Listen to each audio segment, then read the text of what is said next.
Vocês devem estar vendo, vocês já devem ter visto lá que tem um questionário para fazer, tá? É uma das avaliações, vai valer nota. É tranquilo o questionário, tem mais de uma tentativa. Na verdade, o intuito dele é mais vocês aprenderem o conteúdo do que eu selecionar quem sabe e quem não sabe, né? Para alguns já é um conteúdo sabido, ou mais ou menos sabido, para outros tem coisa nova, então é interessante a gente ver de uma perspectiva diferente, mais do que discriminar as pessoas, quem sabe aquilo que não sabe, né? Tá legal? Então, vou fazer essa apresentação guiada aqui, vou apresentar agora, vamos lá. Uma guia, ok, compartilhar.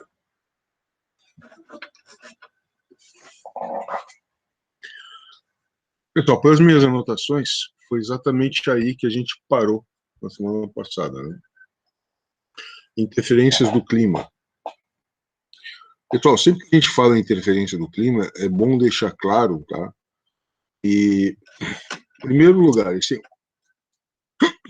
é um assunto que ainda está sendo estudado. Bom, todos os assuntos do mundo estão sendo estudados, né? Medicina, por exemplo, na engenharia, tem coisas que não param de ser estudadas. Mas a climatologia, até os anos 70, ela era uma coisa tranquila, né? Porque, como eu falei para vocês na semana passada, a cada 30 anos se define o que é um clima. Então, era uma coisa assim muito lenta e tranquila, né? Slow and easy, assim. As pessoas não tinham esse nervosismo que tem hoje de entender o clima.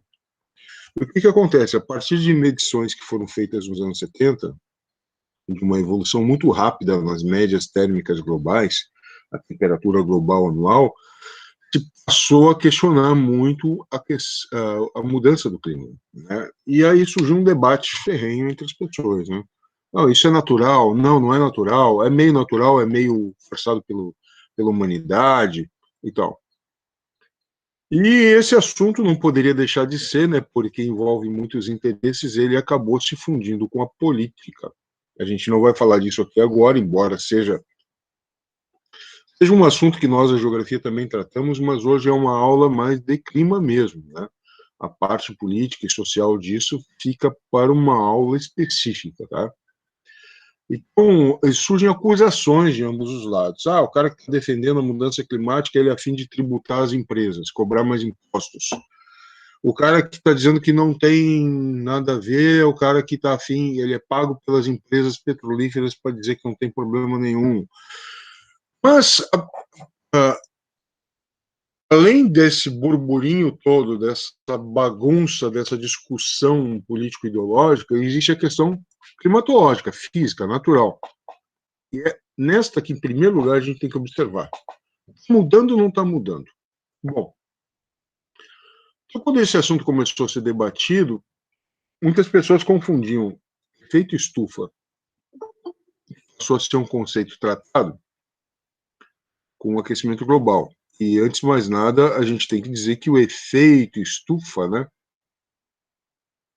ele é natural. Sem ele, tu não tem o calor necessário na Terra para ter vida, tá?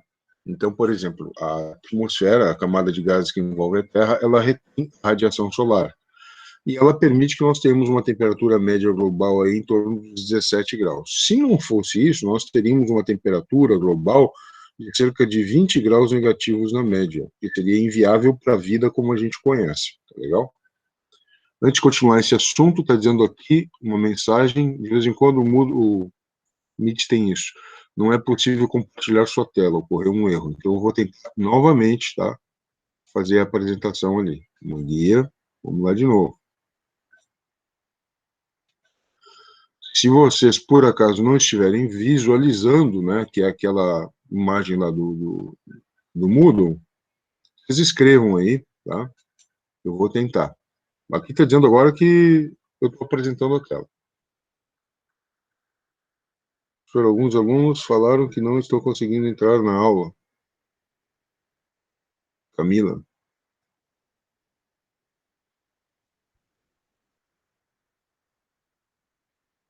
Esses alunos que falaram que não estão conseguindo entrar na aula, continuam sem entrar na aula? Eles estão entrando em contato contigo, Camila?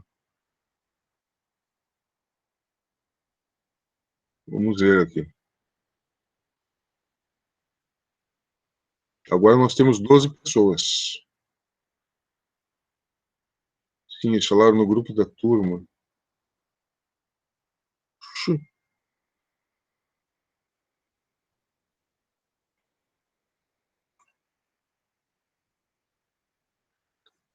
eu não sei o que está acontecendo, mas aqui não é porque eles tentaram entrar tudo junto? Kelvin. Deixa eu pegar o. Vou pegar aqui o Meet e te passar, que vai que o. Desculpa. Deve ser esse aqui, ó. O link do Meet. Vamos lá. Isso aqui, ó. Né? Às vezes acontece, porque como eu saturo muito a página do Moodle, das pessoas pegarem um link errado. Às vezes é isso, tá? Mas por que que eu coloco tanta coisa no Moodle? Porque eu sei que muitas vezes vocês estão atarefados com muitas coisas, vocês acabam não abrindo, não baixando o documento, né? Então eu acho interessante tu abrir a página, já está ali, quer dizer, tu não tem como fugir daquilo, está na tua cara, né? E é interessante porque às vezes tu vê uma imagem, tu vê um gráfico ou um mapa, e aquilo te fixa mais na memória.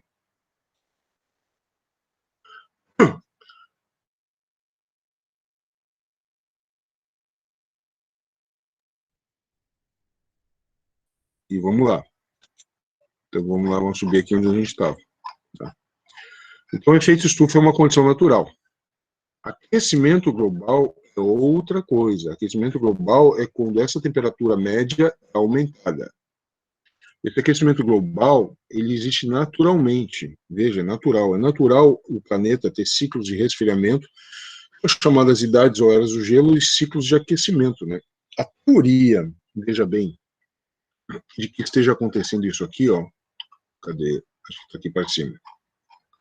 A teoria de que esteja acontecendo isso aqui, ó, por volta de 1860, a temperatura oscilar para mais e para menos, né? E aqui à direita nós temos a variação média da temperatura global, né? Então a média está aqui em zero, não é a temperatura média essa, mas essa aqui é a variação média, né? Então ela oscilou de 1860 até 2020, cerca aqui de 0,8 mais 0,8, 1,6 graus Celsius na temperatura média global. Parece algo irrelevante, né? Só que veja que isso aqui é uma média e é uma média global, o que significa que em algumas regiões variou muito mais e em outras regiões variou muito menos. E essas mensurações elas são feitas com centrais meteorológicas, estações meteorológicas, que coleta dados. O que acontece é que a partir de um certo momento da humanidade, principalmente em 1950 em diante, tem a utilização de satélites para fazer medições, né? Esses satélites eles capturam imagens em infravermelho que medem a radiação solar, né? E o que que acontece? Ele ficou então que a temperatura cresceu muito mais rápido. Veja bem que ela estava num ciclo de aumento, né? Mas a partir de 1960, 70 passa a aumentar mais rapidamente. Esse é um momento que na história mundial vários países começam a se industrializar.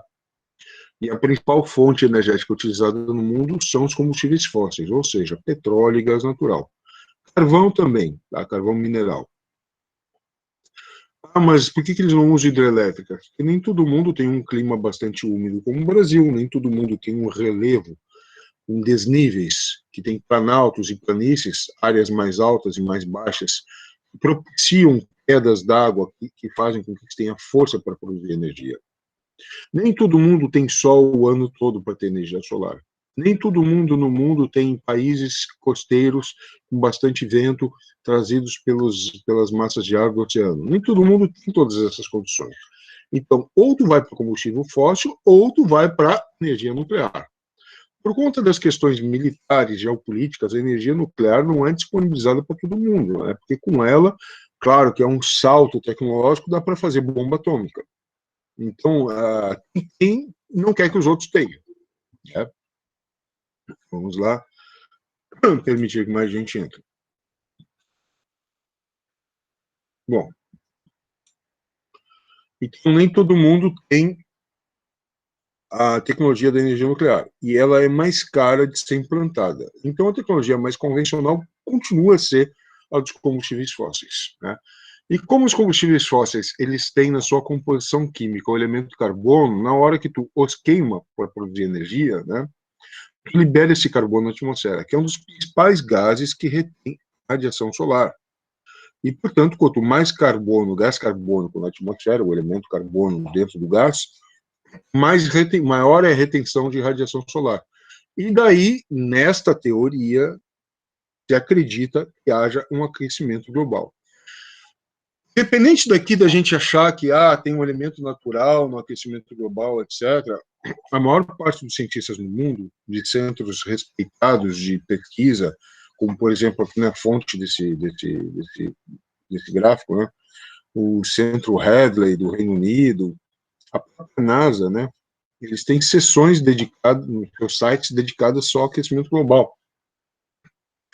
Então, consenso mundial por parte desses pesquisadores que o aquecimento global existe sim. O que existe às vezes que contesta é o pessoal dizendo que ele pode estar sendo influenciado por uma evolução natural.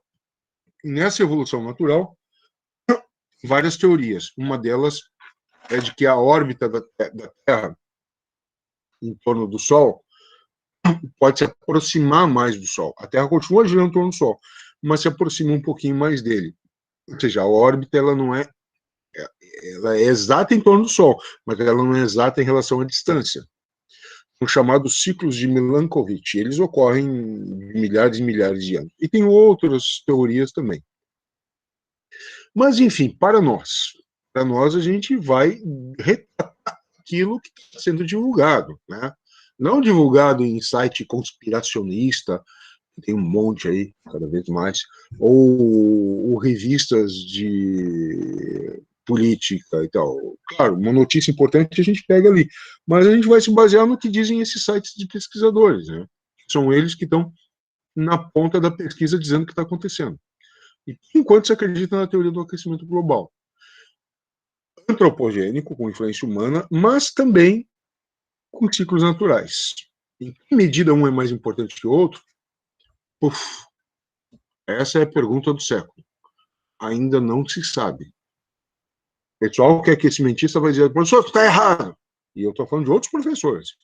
Está errado. Prova, é fato. Outros que são não aquecimentistas, que são céticos, eles vão dizer, não dá para dizer. Então, como eu sou professor de vocês, eu não vou dar uma de juiz e dizer o que é verdade e o que não é. Eu vou dizer que, segundo as cientistas que são predominantes, essa é a teoria mais aceita. Né? Esse é o meu papel aqui. Né? Meu papel não é de tomar partido nisso daí, que inclusive mistura com política. Em outro momento, numa outra aula, a gente pode comentar isso. Legal?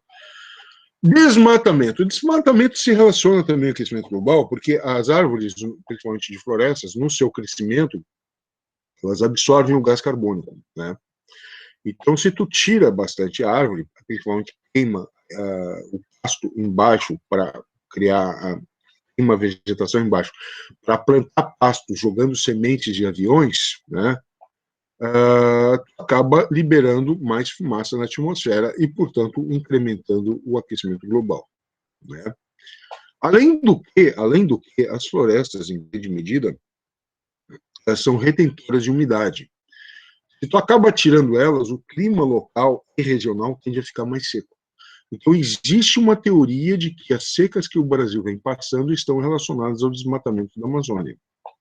O grande problema para nós, brasileiros e os países tropicais, é que as pessoas desses países, as populações desses países, são geralmente populações mais pobres. E como elas não têm empregos formais em empresas e indústrias, elas acabam se voltando para atividades do setor primário. Agricultura, pecuária e extrativismo vegetal, ou seja, desmatamento. Então, se tu quer evitar o desmatamento, claro que tu precisa de fiscalização, tu precisa de repreensão, precisa de multa, cadeia em alguns casos, mas só isso não basta. Porque tu também tem a população de baixa renda lá que está fazendo isso para sobreviver. Às vezes não é ela que desmata uma grande árvore, mas ela trabalha para o cara que desmata, entendeu?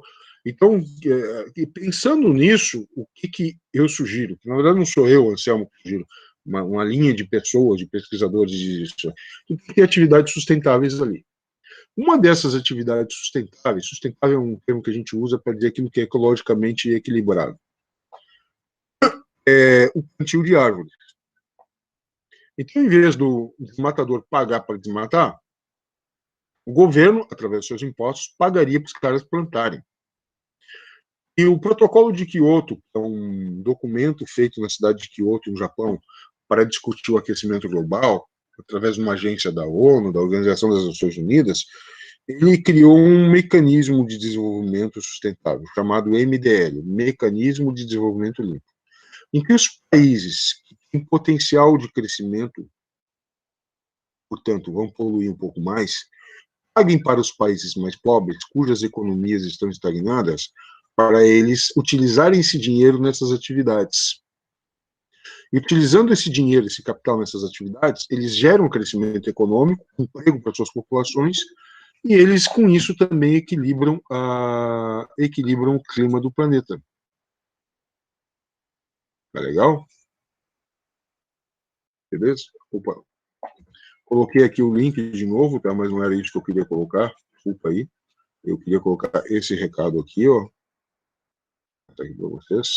O pessoal que está entrando e não viu a mensagem antes, tá? Coloquem os nomes no chat para depois de marcar presença, que é importante.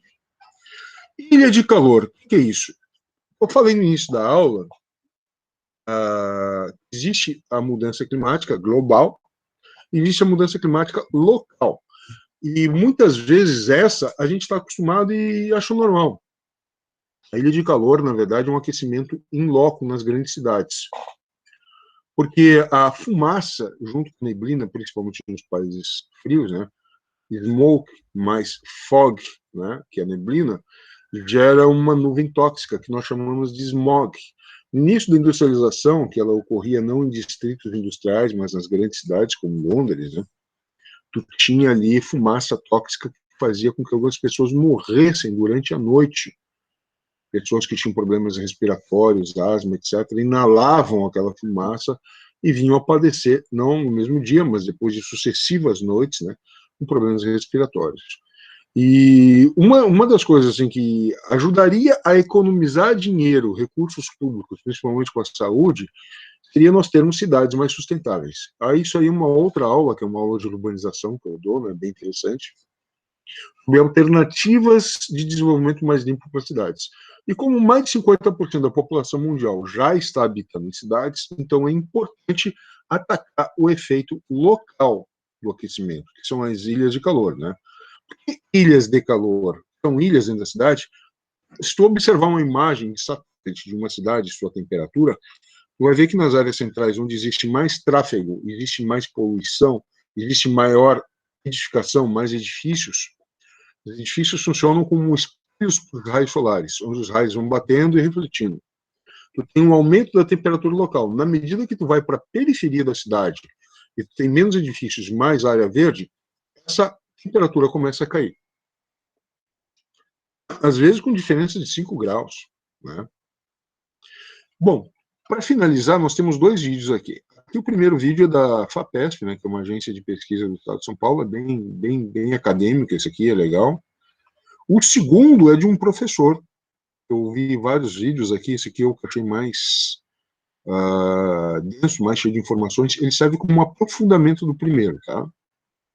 Então, eu recomendo que vocês assistam, é legal, é uma perspectiva um pouquinho diferente do que eu falei, com algumas coisas diferentes, outras coisas que batem igual, tá? Mas não tem divergência, legal? E nós chegamos na nossa aula de hoje, que é a aula de bioma. Não se preocupe que os assuntos estão se fundindo, tá? Clima com bioma. O próximo assunto da semana que vem vai ser, se não me engano, deixa eu ver aqui, domínios morfoclimáticos, o que já mistura com bioma. Então, não tem isso de uma interrupção. Eu estou confuso com as aulas. Elas vão se unindo, tá? E para quem chegou aí, já falei, baixem lá o questionário e façam, que vale nota, tá? Tem questionário no final, bem aqui embaixo desse texto de biomas. Esse texto de biomas é o seguinte, ó, bioma, conceito de bioma, tá? Em primeiro lugar, a gente fala de ecossistema, que ecossistema é uma coisa mais limitada, né? Ecossistema, como diz aqui a definição, corresponde a um conjunto de organismos que vivem em determinado local. Esse local pode ser pequeno, médio ou grande, né? E essas populações, elas se harmonizam. Existe aí uma cadeia alimentar, existe um predador, existe a presa, né? Então, por exemplo, nesse texto que eu tirei de um site, ele dá como exemplo de ecossistema a floresta amazônica, né? Existe um equilíbrio local. Se tu tirar essas espécies aí e colocar, por exemplo, numa região de savana, muitas delas não vão sobreviver, porque elas não estão em equilíbrio como estão na Amazônia, onde tem recursos que elas dependem, tá? Quando a gente fala de bioma, que é o assunto da nossa aula, porque o ecossistema tem mais a ver com biologia, e bioma tem a ver com biologia e biogeografia, né, que é uma parte da geografia, né? Nós não falamos só dos animais, nós falamos também do meio abiótico, que é um meio que não tem vida, ou seja, geologia, as rochas, o relevo, os rios. E rio tem vida aquilo que está dentro, mas a água em si não, né? Então, falamos do clima, ou seja, o bioma é como se fosse o ecossistema em relação com a sua geografia. E aí nós temos os seguintes biomas brasileiros, né? A gigantesca Amazônia, corresponde a quase 50% do território brasileiro. Lembrem que a Amazônia, ela não é só brasileira, tá? 2/3 dela estão no Brasil, mas cerca de 1/3 estão aqui nas Guianas, aqui na Venezuela, na Colômbia, no Equador, no Peru e também na Bolívia. Envolvem a Amazônia brasileira. Depois nós temos o bioma da Mata Atlântica, que pega aqui a região que nós estamos. Pensei que a gente estava na Araucária. Não, nós estamos no bioma da Mata Atlântica, tá? Toda essa área aqui, verde musgo, tipo cinza, não sei que cor é essa. Uma tem tudo isso em Mata Atlântica, professor? Não. Isso aí é o bioma dela. É a área em que ela existia. Assim como a área que existia a Amazônia era tudo isso, porque na verdade aqui o Maranhão, o Pará, norte do Mato Grosso, Rondônia está bem desmatado. Ainda tem bastante Amazônia, mas está bem desmatado. O cerrado, essa imensidão amarela aqui, né, um amarelo queimado. E o cerrado é um tipo de vegetação, a gente vai ver, constituída por árvores e gramíneas, pasto intercalado. O cerrado é um tipo de savana tropical, aquela vegetação que vocês veem em filmes da África, sabe? Florestas não corresponde a cerrado. Cerrado não é floresta. Floresta é Amazônia e Mata Atlântica, tá? Que daí são árvores entemeadas, juntas. O dossel, que é a copa das árvores, se une formando um tapete verde visto de cima. O Pantanal, que é uma vegetação complexa, tudo misturado, na verdade, como bioma não é só vegetação, não é ecossistema, bioma também envolve relevo e clima. Por que o Pantanal está diferente se é tudo misturado? Por que não simplesmente não é uma área de transição? Porque o Pantanal corresponde à maior planície da América do Sul. É uma área que dos meses de outubro a abril chove sem parar, e daí quando está no final de abril, que corresponde, está no mês de abril, que corresponde aí ao outono no hemisfério sul, isso aí tem uma área de inundação que, visto do espaço, é um lago. É um lago maior que Portugal, maior que um país europeu. É como se formasse um mar dentro da América do Sul. Como se o Brasil tivesse duas costas, a do Oceano Atlântico e a de um lago interior. E depois, na época da seca, que daí o nosso inverno tropical, daí ela vai baixando as águas. Então, um ecossistema, um bioma, em função do relevo do clima, totalmente diferente das áreas vizinhas, porque inunda. Né?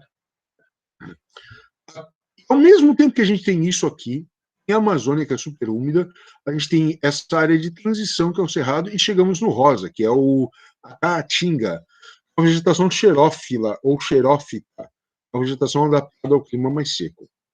Deserto? Não deserto. Deserto Realmente onde tem dunas ou só rochas e, eventualmente, alguma cactácea.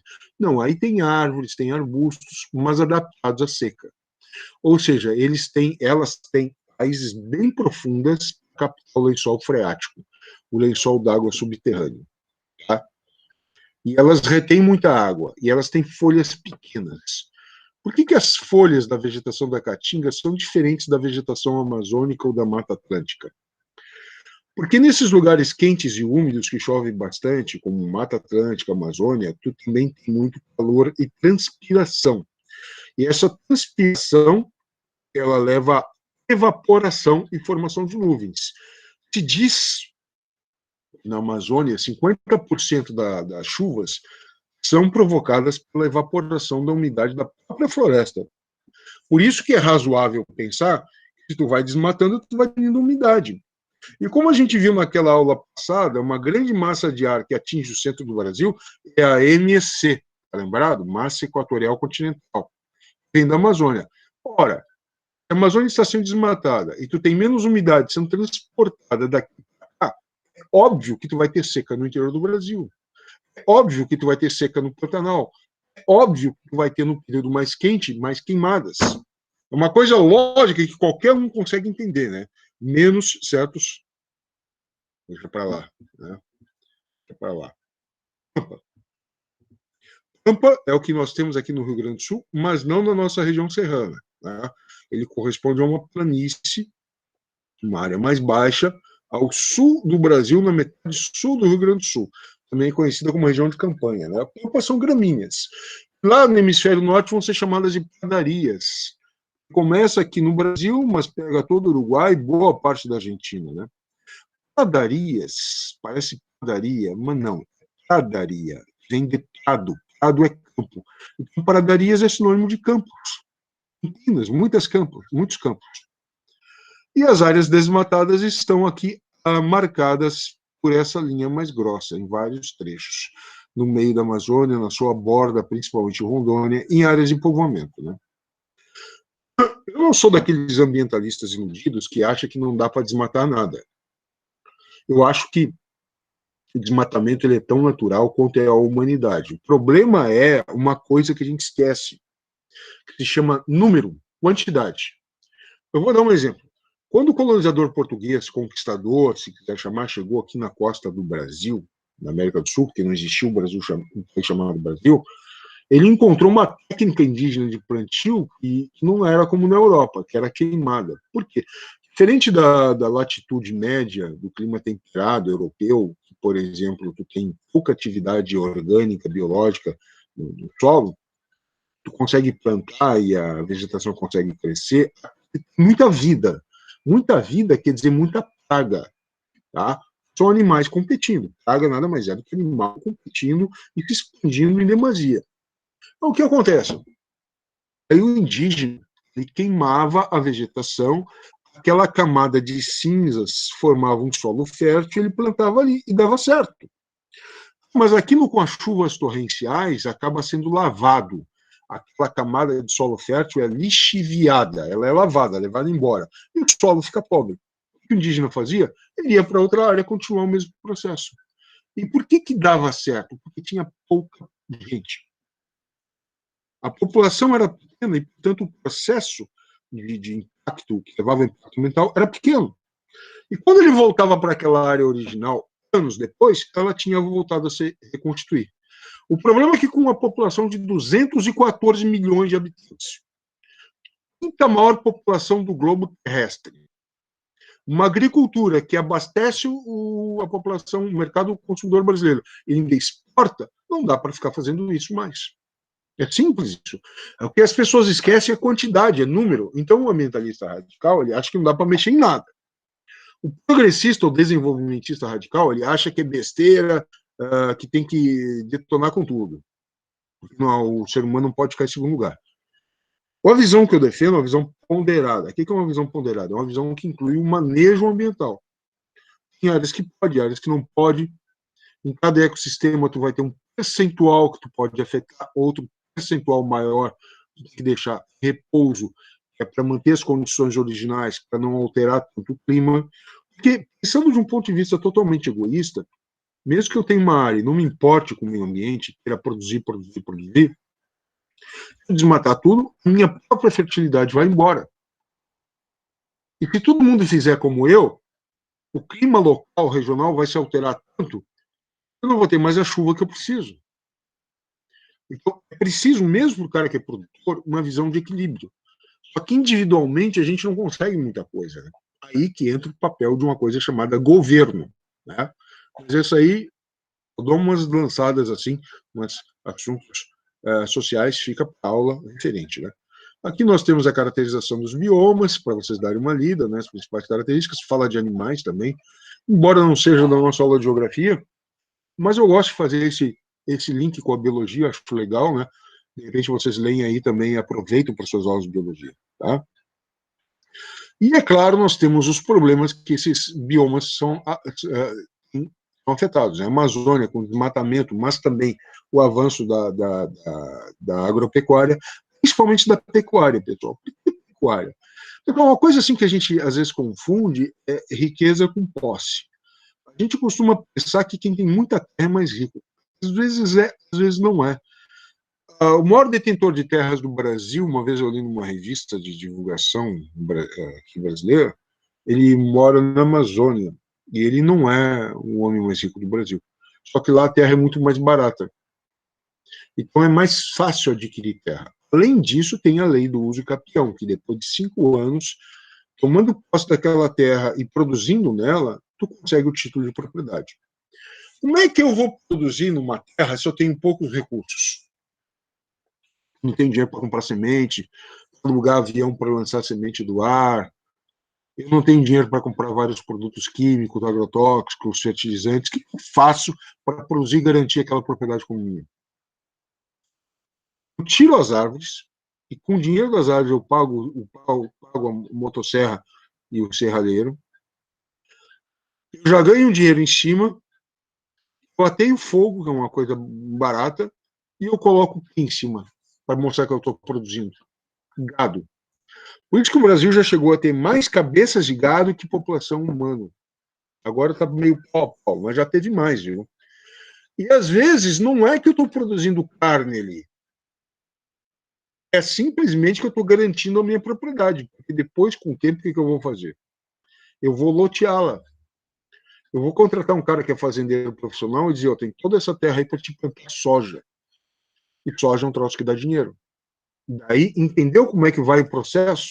Agora, se esse cara que tem muita terra, ele tivesse próximo a um projeto de desenvolvimento sustentável, como disse no início da aula, de plantio de árvores para sequestrar carbono da atmosfera, ele utilizaria aquela terra dele para plantar mais. Pô, desmatei isso, mas agora eu vou participar desse projeto para reflorestá-la. Ou seja, haveria uma reconstituição da floresta. Bom, mas isso é muito utópico, professor. Não é utópico, tem país que está fazendo. Em países como Índia e China. Né?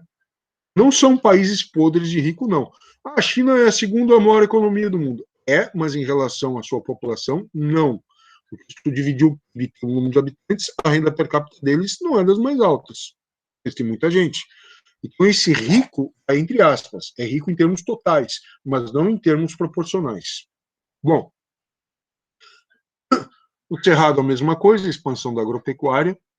Como é que a gente resolve produzir sem desmatar tudo? Produzir mais no mesmo lugar. Isso se chama agricultura intensiva, que é de intensificar a produção na mesma unidade diária. É o que países muito pequenos, como Holanda, Japão, fazem. Singapura, por exemplo, tem fazenda vertical. Fazenda vertical. Edifício onde se cultiva ali dentro. Aí tu leva em potes, em vasos e produz ali. Louco isso, não? Mas isso é o que evita desmatamento. Mata Atlântica, essa aqui não tem muito jeito, né? Porque essa aqui está justamente na área que houve o início da colonização brasileira, ou seja, no litoral. Então, por isso que é muito importante em áreas de elevação, morros, onde não deveria ter ocupação intensa, tu tem mais Mata Atlântica. Mas é justamente onde a população mais carente vai morar formando suas casas em áreas mais elevadas. O problema não é a área elevada. A área elevada não é o problema é a área inclinada. E quando tu tira muito a vegetação dessas áreas íngremes, tu tira as árvores com as suas raízes. As raízes, não sei se não estou vendo vocês, nem minha imagem, então estou fazendo sinal com a mão, elas funcionam como garras. Imagina as garras de uma ave de rapina pegando sua presa. Então, essas raízes dessas árvores são como garras segurando o solo.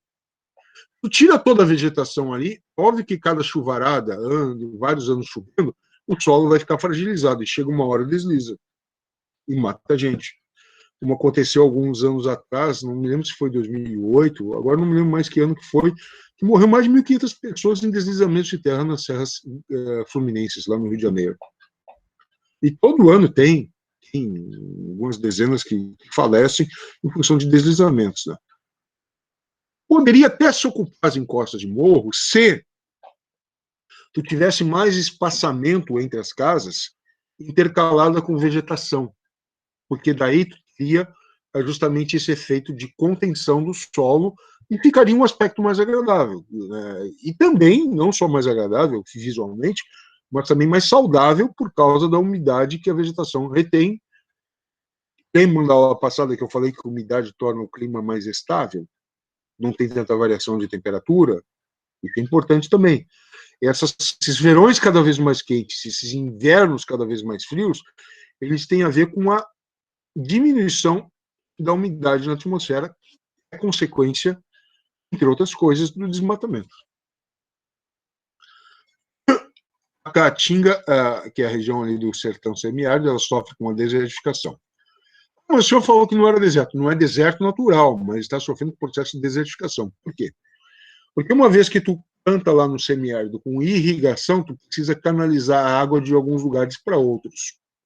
Muitas vezes essa água é tirada do subsolo, e ao tirar do subsolo através de poços, tu rebaixa a camada de água no subsolo, ela vai ficando mais escassa e vai rebaixando. E as raízes das plantas da caatinga não atingem mais essa água, logo elas morrem. Daria para fazer uma coisa diferente? Dá. Como eu falei para vocês, minha perspectiva é do manejo ambiental. Dá para fazer as duas coisas.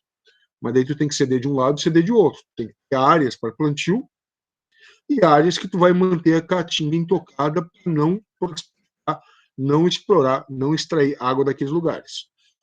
Como é que tu faz isso? Olha, tem que ter áreas públicas que são intocadas. Mas mesmo assim, a população que usa água, e não é a população pobre, é o cara que tem recursos para perfurar um poço artesiano em grande quantidade, ele tem que pagar pela água que extrai. Pagando pela água que extrai, ele já economiza água, porque ele não vai poder gastar a rodo, não é de graça. Né? E aí ele vai usar num ritmo em que as águas subterrâneas consigam ser repostas. Ele usa, se ele extrai água num ritmo maior do que a reposição das águas, obviamente, uma hora vai acabar. E não é uma pessoa só, né? São várias empresas fazendo isso. Aí se torna aquilo que a gente chama de tragédia dos comuns, quando todo mundo começa a fazer a mesma coisa em velocidade alta, tu diminui a capacidade de reposição. É a mesma coisa que a caça. A caça é horrível? Não, a caça em ambientes naturais, distantes, ela é até ecológica. É um meio de sobrevivência do ser humano. O problema é que é número, que eu falei, grande quantidade. Muitas pessoas fazendo isso num ritmo superior à capacidade de reprodução dos animais, acaba com os animais. Por isso que os países mais avançados na legislação ambiental, eles têm épocas de caça, tem época que não pode caçar de jeito nenhum. Quando as fêmeas, os machos e as fêmeas estão acasalando, quando eles estão reproduzindo, tendo filhotes. Então a estação de caça existe, mas ela é pequena. Né? Pampas, a questão da agropecuária, né, já é um ambiente bastante alterado, né? Então, mas os pampas, por serem campos, eles acabam sendo aproveitados para pecuária normal, entendeu? Natural. Então aí tu não tem um grande impacto ambiental. O problema é maior na agricultura, né? Onde tu tem a substituição da cobertura natural das pradarias pelo plantio. Obviamente que, como tem muita criação de gado no Rio Grande do Sul, ainda tem muita preservação dos pampas também. O Pantanal, como eu falei para vocês, é uma área muito úmida, né, muito sujeita a inundações. O que acontece? Quando tu planta nas áreas mais altas, tu usa hoje no Brasil, não é no Brasil, é no mundo, né, o que a gente chama de agricultura de conversão. O que é isso? Converte terrenos que não são tão férteis em terrenos férteis. Aí tu utiliza muitos fertilizantes. E produtos químicos na lavoura. O pessoal gosta de chamar de agrotóxico, eu gosto de chamar de produto químico. Por quê? Porque bem utilizado, na medida correta, indicada cientificamente, ele não causa grandes males. Aliás, ele não causa males. Né? A questão é a quantidade, o tipo de toxicidade do produto. Tem uns que são proibidos, entendeu? Tem aqueles que são proibidos. E tem aqueles que são permitidos, dependendo da concentração e da frequência que tu usa o produto. Então, aquilo que ultrapassa essa determinação legal tecnológica é chamada de veneno. Por exemplo, sal. Que não gosta de botar sal na comida. Ok, legal. Bota sal demais para quem é hipertenso. Ou para quem não é e vai ficar porque põe sal demais. Ou a pressão alta. Então, o sal, certas pessoas, ou numa quantidade desmesurada, muito grande, se torna veneno. Então, obviamente que produtos químicos usados na lavoura, mal utilizados ou numa quantidade excessiva, se tornam venenosos. Mas por isso que existe orientação técnica científica para usar corretamente. E, assim mesmo, alguns produtos, nem todos. Né? E o que acontece? Cultivado nas áreas mais elevadas do Pantanal, quando vem as chuvas que inundam a região, esses produtos químicos acabam sendo levados para as águas. E daí afetam a fauna local, peixes que começam a aparecer, e animais como jacarés que abundam na região, e quando eu falo que abundam, quer dizer, tem jacaré que não acaba mais. Né? Abundar quer dizer tem demais. Assim, tem jacaré que tu passar na estrada, olhar para o lado, cara, e ver um do lado do outro. E daí chove muito, quando vem a época da seca, formam lagoas. E eles ficam represados. Os jacarés são tão folgados que eles não precisam caçar. Eles abrem a boca e é fácil pegar peixe. Ao ponto de uma capivara estar do lado do jacaré, o jacaré não fazer esforço para caçar ela. Não precisa, está de barriga cheia. É impressionante. Então, em certos lugares não turísticos, o jacaré está ameaçado por causa da falta de peixes. Né? É um canal muito grande, então é possível ir num lugar e ver um monte, e é possível viver em um lugar que eles estão diminuindo. Assim como, por exemplo, se tu sobrevoar a Amazônia, tu vai dizer, que desmatamento? Desmatamento o quê? É verde que não acaba mais. Claro, porque um avião em relação à Amazônia é como um micróbio na nossa pele, a gente não vê, entendeu? Agora, dependendo da área, tem áreas que são grandemente desmatadas. Né? Bom, quando a gente chega aqui numa parte, dependendo do texto, dependendo do livro, dependendo da prova, vocês vão ver chamados de biomas ou vocês vão ver chamado de ecótono.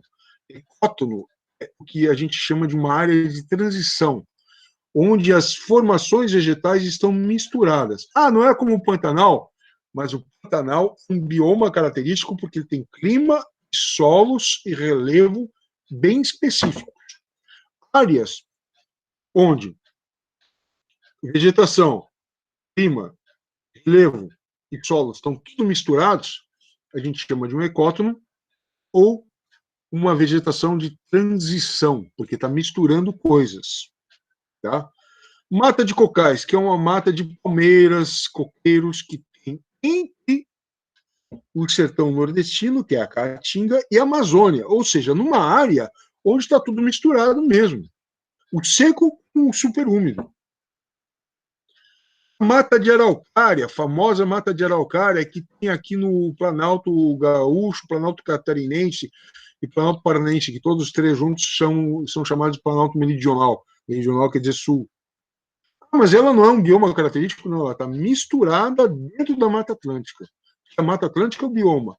A Mata de Araucária é uma vegetação de transição misturada ali. Nas áreas mais altas, onde é mais frio, e, portanto, aí esse tipo de pinheiro se adapta melhor. A Mata de Araucária tem mais no sul, mas ela também tem no sudeste, nas regiões mais altas. Ela vai predominar no sudeste, nas regiões mais altas ainda. Como o sudeste está mais para o norte, ele é mais quente que o sul. Então, para ter vegetação de araucária, aqui na região sul, 500 metros de altitude já está bom para ela. Lá no sudeste, São Paulo, Minas, vai ter que ser 1.000 metros de altitude. 800, 900. Tem a mesma temperatura, ela se adapta. Formações litorâneas. Aqui a gente tem vegetação de restinga, que são aqueles capins de praia. Nós temos a vegetação de duna, eventualmente alguma plantinha mais resistente. E nós temos o mangue, que é a vegetação de áreas alagadas do litoral, né? O mangue que tem aquele cheiro característico de coisa podre, porque tem material ali que tem putrefação, né? O material que é jogado dos rios ali, ele fica apodrecendo, então tem um cheiro ruim. Mas o mangue ele é essencial para reciclar nutrientes. Então ele funciona justamente como ele retém material orgânico em decomposição, ele filtra os detritos que os rios levam de toda uma região, de toda uma bacia hidrográfica, para o litoral, para o oceano. Então, o mangue ele retém esses nutrientes, deixa a água mais limpa. Obviamente que se tu ocupar uma área de mangue, com submoradia, com favela, a população ali vai ser mais afetada por causa dos insetos. A água é mais parada, então tem muito mosquito. O que mais mata ser humano no mundo é mosquito. Não é gente com arma, guerra, tudo mata, mas o que mais é terremoto, maremoto, catástrofe, o que mais mata é mosquito. O mosquito traz doenças. Né? Então, quer melhorar a qualidade de vida do país, investe em saneamento básico. Lembre que 48% das cidades brasileiras não têm tratamento de esgoto, tem água parada em certos lugares com criatórios de mosquito. Isso faz com que mais gente adoeça, mais gente enchem os postos de saúde e mais dinheiro do SUS seja gasto para tratar doenças que, na sua origem, poderiam ser erradicadas se as áreas que elas habitam fossem limpas. E quando tem um grande empreendimento imobiliário que ocupa uma área de mangue, pode ter certeza que a praia vai ficar mais suja. Tá? Aqui está a área de mata de cocais, entre o sertão nordestino e a Amazônia, então uma vegetação de transição. Aqui está a araucária, que está no Planalto Meridional, onde predominava a Mata Atlântica. E aqui estão as áreas de formações litorâneas, onde se inclui mangue. Mangue é o que mais tem de formações litorâneas. Se não, ainda temos 10 minutos, tá bom. Aqui nós temos uma típica vegetação amazônica ribeirinha, onde as árvores são mais baixas. E é tudo entremeado, né? Tu anda aqui, tu pisa na água. Aí, na medida que vai entrando no interior, vai ficando mais raso. Aqui já é uma vegetação de grande porte no meio da Amazônia, ou seja, a área é seca, mas árvores de 20, 30 metros. E esse caboclo aí, né, caboclo que a gente chama população local do interior, ele corta a árvore desse jeito, né, com uma lâmina, com uma espécie de faca, e ele forma um veio e põe uma canequinha aqui, e extrai o látex para fazer borracha natural. Quer dizer, hoje em dia não é uma atividade mais tão comum, mas ela predominou até o início do século. Aqui é a típica vegetação de caatinga, ou seja, tem cactáceas, mas também tem arbustos, que são essas árvores, arbustos e árvores, desculpa, tem os arbustos e as árvores em raízes profundas que atingem o lençol freático. Então, por exemplo, o nativo dessa região, ele usa roupa de couro. Por quê? Para não se ferir. Não é quente? Engraçado isso. O calor seco não é tão quente quanto o calor úmido. O calor seco faz com que as pessoas... Basta ver um beduíno no deserto do Saara. O cara não está com o manto da cabeça aos pés. Um árabe na Península Arábica. Não é quente pra caramba, o cara não está com aquela túnica. Pô, não está morrendo de calor aí, professor? Não. Estaria morrendo de calor com aquela roupa do árabe ou do beduíno no litoral brasileiro, porque é úmido. Assim, ó, deixa eu explicar. A água é um condutor térmico, certo? Então, a umidade na atmosfera é um condutor térmico. Como a gente está num lugar úmido, num país úmido, se eu estou dentro de casa e está muito quente, estou sentindo calor. Se eu estou num país muito seco, está 50 graus lá fora. E quando eu falo 50 graus, eu não estou exagerando, tem lugar que bate isso mesmo. Mas eu vou para um lugar que tem sombra, a temperatura cai rapidamente. Por quê? Porque o sol não está me atingindo. Ah, mas aí o calor não é transportado pela atmosfera? Pouco. Por que pouco? Porque não tem umidade, é um lugar seco. Isso é engraçado, né? Os lugares que as temperaturas são mais altas, são maiores, não é o lugar onde a sensação térmica é maior. Mas claro que se tu ficar no sol, coberto, obviamente tu vai ter uma insolação e vai sofrer com o calor do deserto. Mas o calor úmido, 42 graus no Rio de Janeiro, tu sofre tanto mais quanto no deserto do Saara, que pode atingir tranquilamente mais de 50 graus no auge do meio-dia. Aqui é a mata de cocais, é o buritizal, que é um tipo de planta, é um tipo de coqueiro que eles têm lá, um tipo de palmácea. Tá? Aqui a nossa mata dos pinheiros, né, a mata de araucária, hoje em dia está cada vez mais rara por causa da expansão agropecuária. Né? É difícil a gente ver uma mata assim, de cocais, a não ser em algumas áreas mais interiores aí do Paraná, Santa Catarina, e muito pouco do Rio Grande do Sul. Né? Aqui o quadro 1, que tem o Pampa, criação de gado lá, e aqui um gaúcho típico, e aqui a Caatinga com o vaqueiro típico, que está vestido com jaqueta de couro. Né? Isso aqui mostra a adaptação humana a meio ambientes diferentes. Né? Legal? Não sei se vocês estão reparando, mas essas imagens todas são desenhadas. Elas foram desenhadas por um sujeito chamado Percy Lau, um peruano que se radicou no Brasil. Isso no início do século XX. Não tinha fotografia. Eu tinha fotografia, mas o cara era um artista. O cara fazia essas representações à mão, cara. À mão. Claro que ele ficava horas, né? Aqui um mangue, tem lodo, isso aqui tudo é barro, isso aqui tu afunda. Essas raízes são aéreas, porque elas secretam um excesso de sal, um ambiente que tem entrada da água do mar quando a maré está alta e saída dos rios. Aqui uma típica vegetação litorânea brasileira do Nordeste, né, coqueirais, também é uma formação de vegetação litorânea. E aqui uma foto do Cerrado brasileiro, que parece um desenho do cara. Inclusive não está tão nítido, né? Mas é que eu queria mostrar para vocês como o desenho do cara é tão bom que parece uma foto. O Cerrado é o tipo de vegetação que tem no interior da África. Savana. Inclusive tem gente que chama o Cerrado de savana brasileira. Tá? E aqui vocês veem árvores entremeadas por campinas, espécies herbáceas. Isso tem tudo a ver com o clima da região, que é o clima tropical. Ou seja, chove, as árvores se expandem. Na seca, o capim se expande. E aí existem queimadas naturais, queimadas não induzidas pelo homem, porque daí um raio atinge uma árvore dessas, ela pega fogo. Aí ela não pega fogo, as folhas pegam fogo, caem. E aí a semente cai no solo queimado, que é de cinzas, que é fértil, e nasce uma nova árvore. Mas daí a árvore não morre? Não, a árvore ela tem uma casca grossa, parece uma cortiça. E já tentaram botar fogo em cortiça? Não pega, é só cortiça, rolha de garrafa, não pega fogo. Ela é isolante térmico. Então essas árvores do cerrado elas não pegam fogo. No entanto, quando a queimada é induzida por seres humanos, queima muito pasto e daí não tem mais como reproduzir o capim. E o capim ele é necessário para as espécies locais, tamanduás, outros animais. Né? Aqui a gente tem uma distribuição mundial dos biomas que, claro, eu não vou cobrar de vocês, inclusive o pessoal que chegou depois na aula tem questionário lá, inclusive com algumas questões de biomas mundiais. Mas são questões que valem nota, no entanto, vocês têm várias tentativas para fazer. Eu quero que vocês aprendam, tá? Mais do que discriminar quem sabe e não sabe, agora eu quero que vocês aprendam e conheçam os biomas.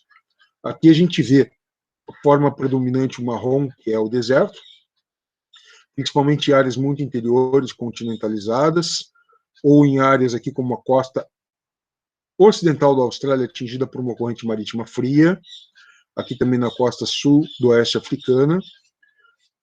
Aqui na linha do Equador, imensas florestas tropicais, ou equatorial, quando é cortada pelo Equador, que é o caso da Amazônia, do Congo e no Sudeste Asiático. Veja que aqui no sudeste da China, bastante formação vegetal temperada, tá? E esse verdinho claro aqui, ó, são as pradarias, tá? Quando está mais aqui na América do Norte, quando está mais interiorizado, fica mais seco. A gente chama de steppe, ou chaparral, já fica mais seco. A mesma coisa aqui na Europa, ó. Vegetação floresta temperada, vai entrando, vai ficando mais seca. Aí surgem as steppes. Agora aqui, ó, do Equador para o norte. Aí tá, tem as florestas, daí vai ficando floresta temperada, aí vem esse verde escuro que forma uma... É a maior floresta do mundo, não é a Amazônia. A Amazônia é que tem mais árvore. Mas a maior floresta do mundo é essa daqui, que vai da Escandinávia, no norte da Europa, até o leste da Rússia. Que floresta é essa?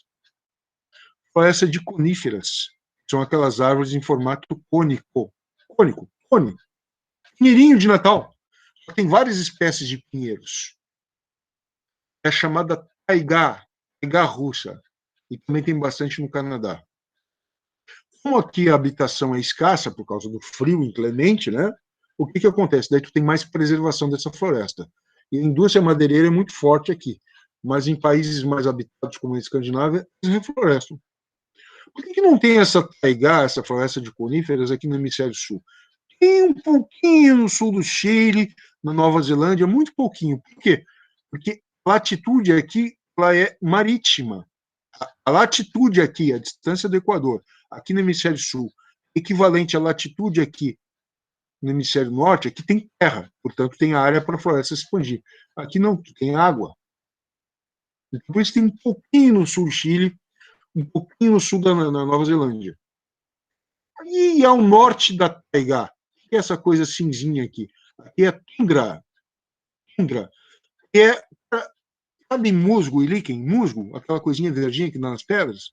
Imagina o solo coberto disso, alguns arbustinhos. É o que consegue crescer no gelo. Não cresce no gelo, cresce numa fina camada de solo em cima do solo congelado, o chamado permafrost, que é um solo congelado. Então é isso que tu tem. E, portanto, não é tanto o frio que essa região não é muito habitada, mas é que como não dá para plantar porque é muito frio, tem que caçar foca, baleia, pescar peixes, etc. Óbvio, pesca peixe. Então o que acontece? Daí tu não tem muito a criação de gado aqui, porque o gado precisa pastar. E o gado vai pastar o que aqui? Se não tem grama. Então, daí mais ao sul, na Escandinávia, mais ao sul na Rússia, mais ao sul no Canadá, vão surgir os caribus, as renas, e daí a população local cria esse gado e consome a carne dele. Entendeu? E aqui, nesse marronzinho claro que tem aqui no Brasil, que tem aqui na Austrália, que tem aqui na África, em torno da floresta do Congo, mais para cá, tem a famosa savana. Então veja que o nosso cerrado é um nome regional de um bioma que tem mundialmente, que é a savana. Ah, é isso aí. Tem uma questão vestibular, uma questão que pegou muita gente, né? Muita gente não sabia responder. Como nós terminamos nossa aula, na próxima aula eu vou fazer essa questão com vocês. Mas eu quero que vocês quebrem a cabeça com ela, porque é uma questão difícil de entender o gráfico. Mas depois eu explico. Então, estamos aqui em exemplo de questão. E daí a gente já começa o domínio morfoclimático, tudo a ver com bioma, tá? Legal?